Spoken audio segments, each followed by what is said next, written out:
Oke, kali ini kita bakal coba gabungin dua dunia yang kelihatannya jauh banget, kebijaksanaan finansial dari ribuan tahun lalu dengan alat-alat canggih zaman sekarang, kayak emas digital dan Bitcoin. Yuk, kita mulai aja. Pernah ngerasain ini nggak sih? Setiap kali dapat kenaikan gaji atau bonus, kok rasanya uangnya cuma numpang lewat doang. Kita kerja makin keras, penghasilan makin banyak, tapi kok rasanya secara finansial kita nggak kemana-mana. Ini tuh frustrasi yang umum banget, dan ternyata ada namanya loh untuk siklus ini. Nah, ini dia namanya perlombaan tikus atau rat race. Ini jebakan di mana makin banyak yang kita hasilkan, makin banyak juga yang kita belanjain. Gaya hidup membengkak, cicilan baru muncul, dan akhirnya kita balik lagi ke titik nol. Cuma bedanya, mainannya aja yang lebih mahal. Kita kayak lari di tempat, capek tapi nggak maju-maju. Tapi, gimana kalau saya bilang solusinya itu bukan datang dari aplikasi finansial terbaru, tapi justru dari peradaban kuno yang umurnya udah 4.000 tahun.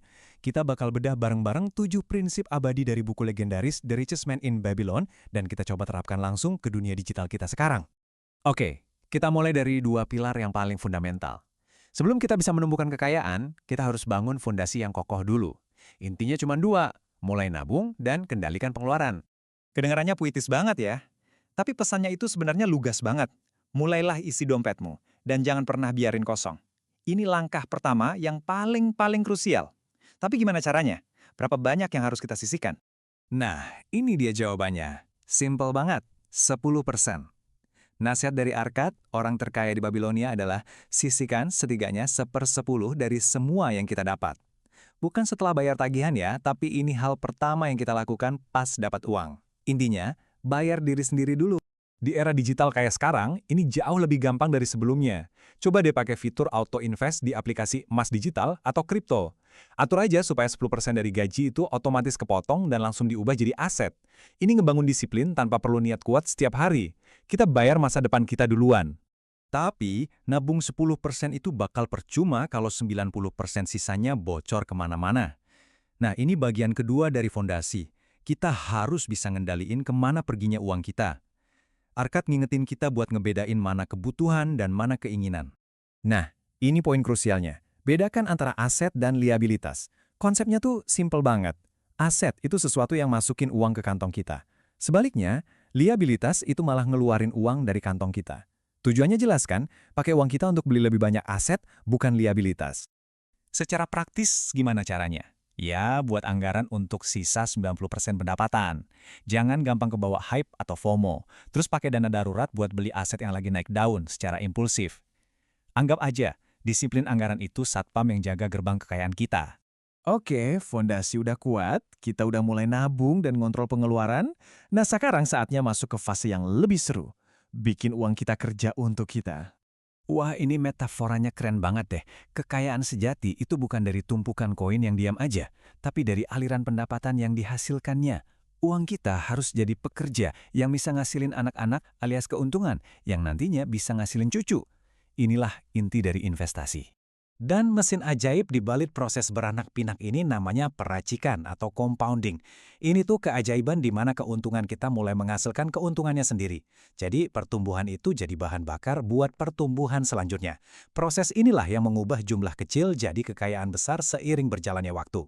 Di dunia digital artinya apa? Ya, kita terapkan strategi hodl jangka panjang pada Bitcoin, biarin nilainya bertumbuh. Atau di emas digital, kalau ada fitur reinvestasi, pakai itu.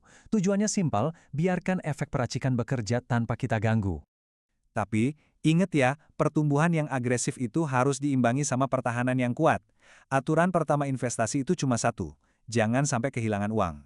Melindungi modal awal kita itu prioritas utama, bahkan sebelum kita ngejar keuntungan setinggi langit. Nah, ini penting banget di era digital. Selalu pilih platform yang terdaftar resmi di Bapepti. Kalau punya Bitcoin, simpan di hardware wallet milik sendiri, jangan di bursa. Dan yang paling penting, hindari skema investasi bodong yang janjinya nggak masuk akal. Kalau ragu, selalu tanya sama ahlinya. Kita udah bahas cara mulai, cara menumbuhkan, dan cara melindungi. Sekarang, ayo kita bicara soal tujuan akhirnya. Pakai kekayaan ini buat bangun kehidupan yang lebih baik dan masa depan yang aman. Orang Babilonia ini mikirnya udah jauh banget ke depan. Mereka menyarankan kita punya rumah sendiri buat ngurangin biaya hidup sekaligus merencanakan pendapatan buat hari tua. Ini semua tentang mengubah tumpukan harta jadi stabilitas jangka panjang. Terus, gimana caranya di zaman sekarang? Ya, kita bisa pakai akumulasi aset digital kita sebagai dana buat DP rumah. Anggap aja, portofolio emas dan Bitcoin kita itu sebagai dana pensiun pribadi. Oh ya, dan jangan lupa, buat juga rencana warisan digital, biar keluarga kita tahu cara mengakses aset-aset ini nanti. Nah, ini dia prinsip pamungkas yang menyatukan semuanya. Harta terbesar kita yang sebenarnya adalah kemampuan kita untuk menghasilkan uang. Jadi teruslah berinvestasi pada diri sendiri, karena inilah mesin yang mengisi bahan bakar ke seluruh sistem keuangan kita. Maksudnya apa? Ya jangan pernah berhenti belajar. Pelajari soal teknologi blockchain, analisis pasar, atau tingkatkan keahlian di pekerjaan utama kita. Kenapa ini penting?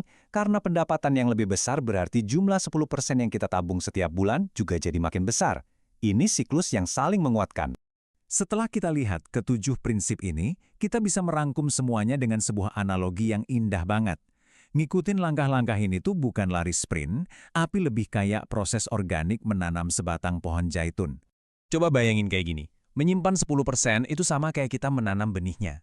Mengontrol pengeluaran dan menjaga keamanan aset itu seperti merawat tanahnya dan melindunginya dari hama. Nah, pada akhirnya, punya rumah dan pendapatan di masa depan itu seperti kita menikmati naungan dan buah dari pohon yang udah tumbuh besar.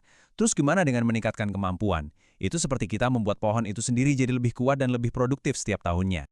Prinsip-prinsip dari Babilonia ini udah teruji waktu selama 4.000 tahun. Dulu berhasil, dan dengan adaptasi yang tepat, sekarang juga pasti berhasil. Teknologi boleh berubah, tapi sifat manusia dan prinsip dasar kekayaan itu tetap sama. Jadi pertanyaannya sekarang kembali ke Anda. Anda udah tahu caranya. Pertanyaannya sekarang, apakah Anda akan mulai menanam pohon Anda hari ini?